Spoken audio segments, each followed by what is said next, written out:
This is about guaranteed money, otherwise known as UBI or Universal Basic Income, ChatGPT, and a few other things.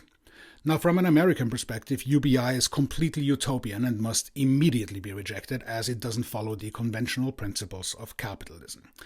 Meanwhile, as we are painfully aware though, the wealth gap between the majority and the 1% is increasing at breakneck speed. So much so that almost 38 million Americans are living in poverty according to the US Census. For context, the testing of universal basic income is likely a social experiment right now, although 82 cities in the United States are observing the impacts of UBI. The proponents are quick to recognize the power of monetary support and its positive social correlations, from improving stress markers to occupational involvement and general improvements of personal happiness, family structure, the family unit, social involvement, and the list just simply goes on. The opponents are quick to argue that guaranteed income will result in a degradation of work performance or the unwillingness to work altogether.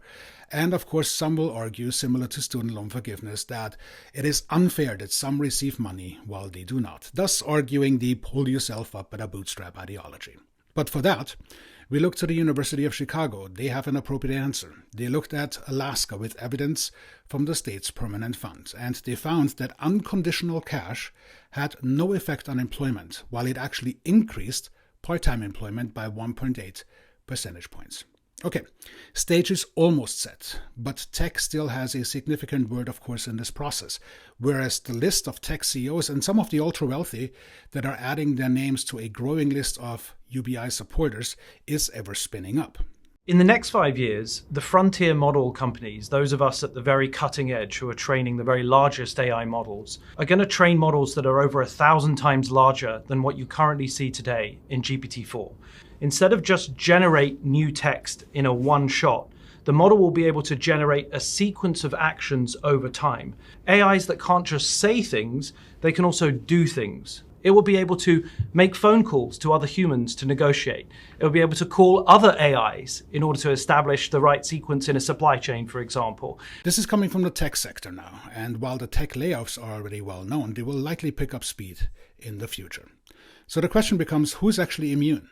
Maybe the medical industry. Well, not so fast. Robotic surgeries are on the rise, just as an example. What makes robotic surgery unique is several things. There's typically less blood loss, but there's also a lot less pain, less scars. Over 50 surgeons that are now trained to be able to offer this minimal-invasive technology and team-based approach. The leading edge surgery that we offer is really amazing. Maybe it's the building industry, the trades.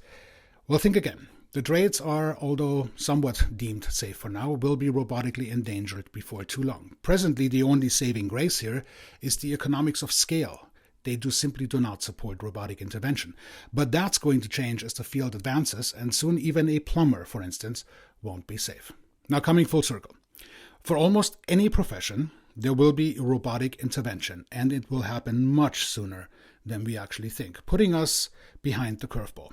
And before I'm reading any accusations of negativity in the comment section, personally, I'm actually looking forward to the robotic and AI advancements because it will force us to refocus on the humanity within the human space, something that I think we can all agree upon we have not done a stellar job with.